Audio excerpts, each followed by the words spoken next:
Thank you for joining us for Working Through the Word, a ministry of the Richmond Church of Christ. Let's join our pulpit minister, Mike Johnson, as he brings today's lesson. Onward by the restless tide of time, we are born. Those were the words that began a sermon preached in 1910 on this topic: what will a man give in exchange for his soul? The sermon was presented by Chet Earnhardt's great-grandfather. I was fascinated with it. It was handwritten manuscript in the greatest print of the time you can imagine, or script of the time. Beautiful handwriting. The entire manuscript sermon. And I was struck with the idea that what he said in 1910 is just as powerful as we sit here in 2022. I have a number of quotes, but I want you to think with me about this topic as we launch our new year and think about drinking from the spiritual rock. What will it profit if you gain the whole world and lose your soul? He said, imagine you are at Niagara. And as you stand on the shore, you see, as far as the eye can see, every man, woman, and child in a boat, their own boat, floating down that river, headed toward that inevitable drop. And you're horrified, because you know what is coming. And you run up the stream to meet those people, and as boats pass, you are encouraging them to turn around, and they say, oh, there's really nothing out there. It's all a big joke. Others say, we have plenty of time, leave us alone. And others say, we're having a lot of fun. I think we'll be okay. Just leave us alone. And then you watch, as he said in 1910, every minute, 63 people went over the edge of that falls. And you realize this life is temporary.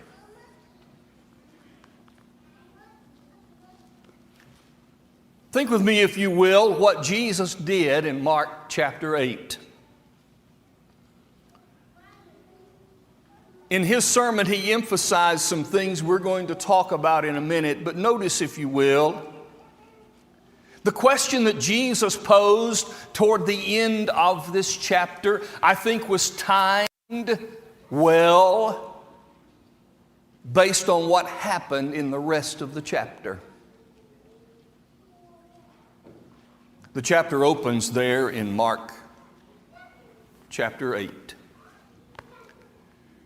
Jesus was walking around teaching and preaching, and there were many people who followed him. There were multitudes that followed him place to place. On this occasion, he had been preaching and teaching for a while, and it came time to eat. In fact, they had not eaten for 3 days. Can you imagine sitting and listening to Bible preaching, the things of God for 3 days without even eating. Jesus had a charisma and a presentation and a word that drew those people in. But now it is time to eat. And what do we have? Well, we have nothing. Send them home. No, it's too far. And he took a small amount of food and miraculously expanded it, grew it, and he fed 4,000 people that day. But those multitudes, even though they had followed him now for 3 days, their real purpose, he revealed, you're not following me because of what I'm teaching. You're following me because I'm going to feed you. These followers were not true followers. The Pharisees arrived on scene and they said, why don't you show us a sign that you are who you say you are? They weren't true followers. The signs were apparent, but they didn't see them. This led Jesus to a situation where he had to rebuke his disciples. They left that side of the sea and went to the other side. And Jesus said, beware of the leaven of the scribes and the Pharisees. And all the disciples thought, wait a minute, he is upset with us because we didn't bring food to eat. They were following Jesus, but they didn't understand. They weren't seeing the true meaning of what was being presented before them. I'm not talking about their food. I'm not talking about bread. I'm talking about their teaching. Jesus said, you beware of that. But there were at least some people who knew Jesus and who understood what he could and would do. Probably friends of this blind man brought him to Jesus so that Jesus could make him see. They obviously knew that he could. They obviously knew that he would. But in this case, after healing him, Jesus said to the blind man, you go home. You don't follow me. You go home. Interesting. Jesus then said, by the way, all of these multitudes, all of these people, you're hearing them. Who do they say that I am? Well, some say you're Jeremiah or Elijah, maybe one of the prophets, maybe John the Baptizer come back to life as well. Fine. But who do you say that I am? Well, you're the Christ, the Son of the living God. After that confession of Peter, Jesus revealed to those disciples, my time is coming. I'm going to be killed. And I will be here no more. And that led to the discussion starting in verse 34. The context that we have just seen in the writing of Mark was leading to this point. And after seeing the multitudes and after seeing all of these different people and the Pharisees, the disciples' own thoughts and words, now it's time Now it's time to think about the soul. The lesson is entitled, The Exchange Rate for the Soul.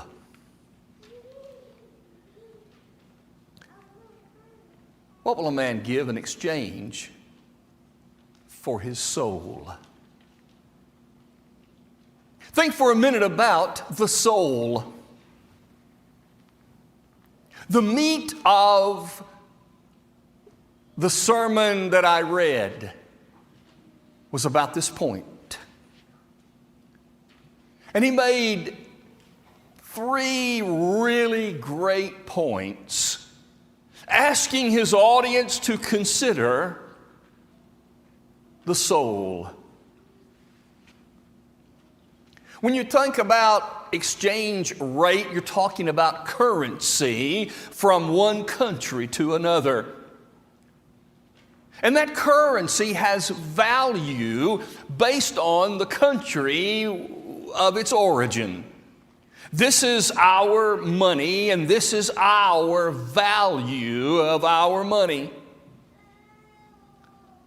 Jesus is about to discuss exchange rate. But the currency is the soul. Think with me about the value of the soul. The value of the soul is its boundless incapacity. There are no limits to the capacity of the soul. We think about the soul, we're thinking about that which is now enshrined in a physical body. But the soul is not physical. And there are no bounds to its capacity. And he gave these thoughts. 1, there are no bounds to the capacity of research for the soul, he said, and I quote, "Climb the summit of the Mount of the Beatitudes, where the blessedness itself has built its tabernacle." The depths of those simple words in the Beatitudes of Jesus speak to the idea that the soul is limitless in its capacity to research, to plumb the depths. No matter where you are and what generation you come to. And you come to a time in life when new things are discovered, new innovations. Once you arrive at that newness, you are merely on the shore of more discovery and more innovation. And the soul is limitless in its research. It's not confined to this world. There is something out there drawing the soul to limitless research. And Colossians 2 and verse 3 says that it is all about God, who in His boundless wisdom and knowledge we are reaching. And the soul longs for the boundless depths of the knowledge of God. That's what it wants. That's what it's looking for. It is boundless in its capacity to experience joy. No matter how great something is, something else can be even greater.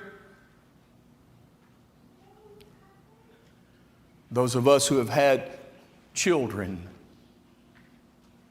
in that first child you go, how is it possible to experience something greater than the connection and the joy of this child? There can't be anything greater. And then you have another one and you go, whoa, my soul can expand to have even more joy. Some souls just keep expanding. 3, 4, 5, 6, 7. Limitless in its capacity to feel joy.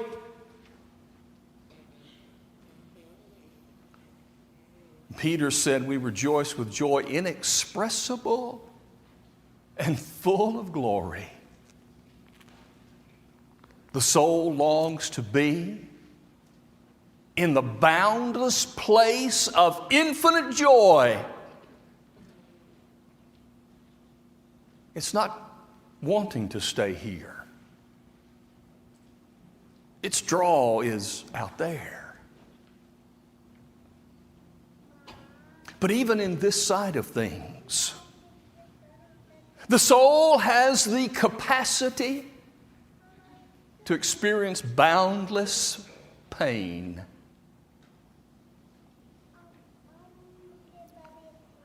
I watched a documentary of a crime situation, and the mother was interviewed and said, when called about her son who had been killed, she said, I can't do this again. Because 2 weeks before, she had lost her daughter. But she found a way to handle it. And I think of some of our own situations. I can't imagine the pain of Carolyn Middleton, who lost her husband and all 3 sons in this life. But the soul she had sustained her. And so the soul can handle the pain. Because as Paul said to the Corinthians in 2 Corinthians chapter 4, this life is temporary, but we're looking to that which is permanent. This light affliction, which is but for a moment, the soul understands. And it will support the pain. It will deal with the problems. Because the soul is not confined here. The soul isn't resident here. The soul has a residence elsewhere. In its capacity. Number 2, it is boundless in its duration. The soul can handle all of this because this is temporary.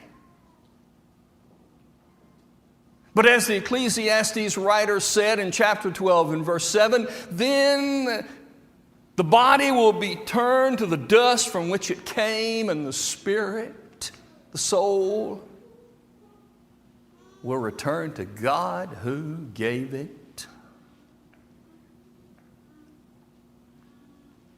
And the soul looks for that permanency of the other place. And the soul is boundless in its worth. Boundless in its worth.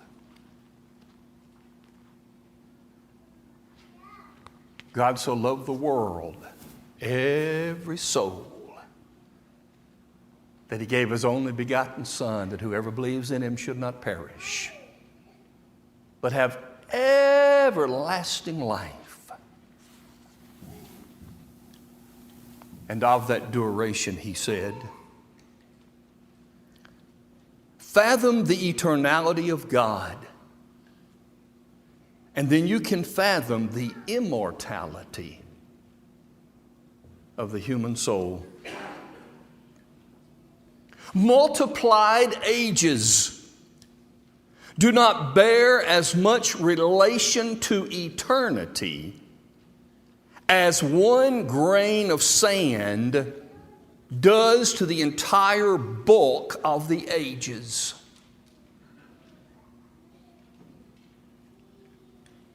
And of the soul's worth, He said, what would you give for a clean record and a clear conscience?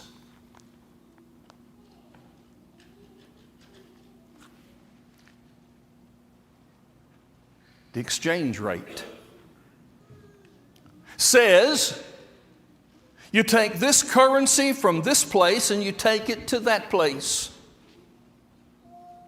And the exchange rate is set by the country of destination.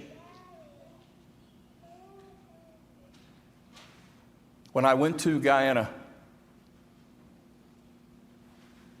$1 American bought 200 Guyanese. So when you go to McDonald's and it costs $1,000, it freaks you out. But that's $5 American.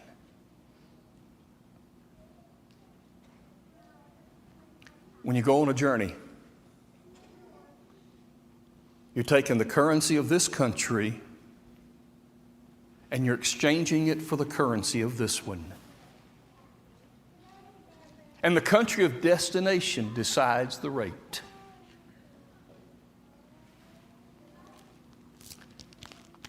The soul's country of destination has decided the rate of exchange. Whoever desires to come after me, let him deny himself and take up his cross and follow me. For whoever desires to save his life will lose it. But whoever loses his life for my sake in the gospel, the same will save it. The exchange rate's been set. To transfer the currency of the soul from this place of residence to that one costs everything.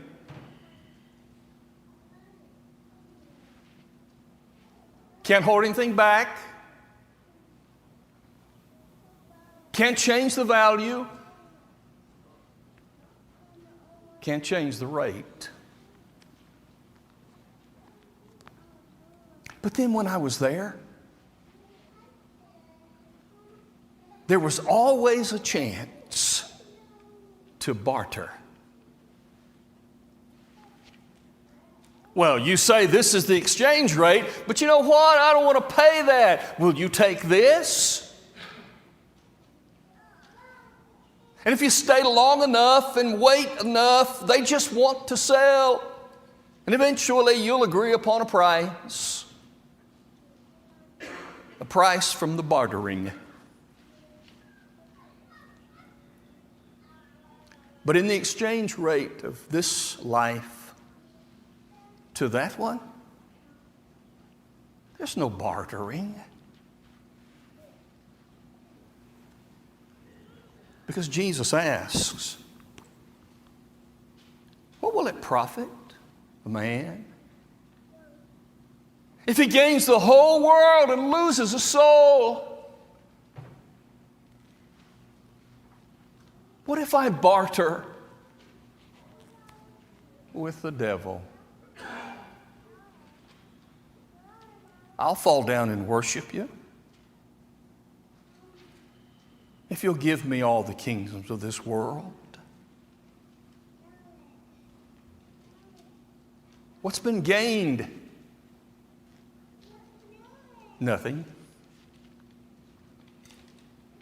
What will a man give in exchange for his soul?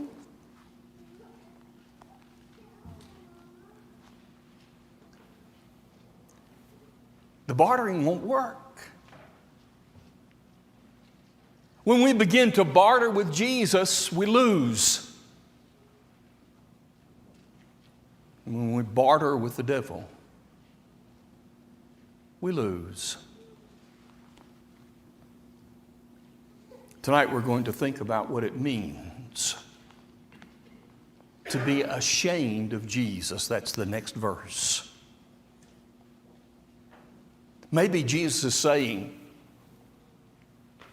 you barter because you're really ashamed of me.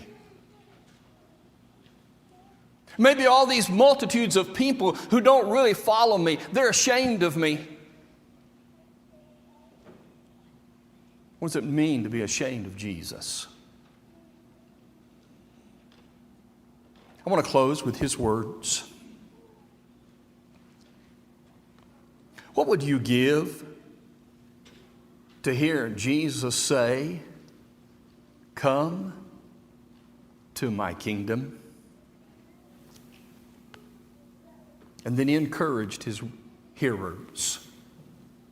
Fly from your life. Fly to your life. His closing words were these. When I think that your soul and mine, in this brief span of earthly being, is plumbing for this immortal flight, I feel like asking, what would you exchange for your soul? Jesus wants an answer. When you come to him, it's turning it all over. May we have that desire and the commitment to follow through if you're ready to be a part of his family. Will you meet our shepherds here? Let's stand and sing together. We hope you enjoyed today's broadcast brought to you by the Richmond Church of Christ. We are located at 1500 Lancaster Road in Richmond, Kentucky. We meet on Sunday mornings for Bible class at 9 a.m., followed by our morning worship service held at 10 a.m. Our Sunday evening service is held at 6 p.m., and our midweek Bible study is held on Wednesday at 7 p.m. If you are in the area, we would love to have you as our honored guest. Thanks for listening.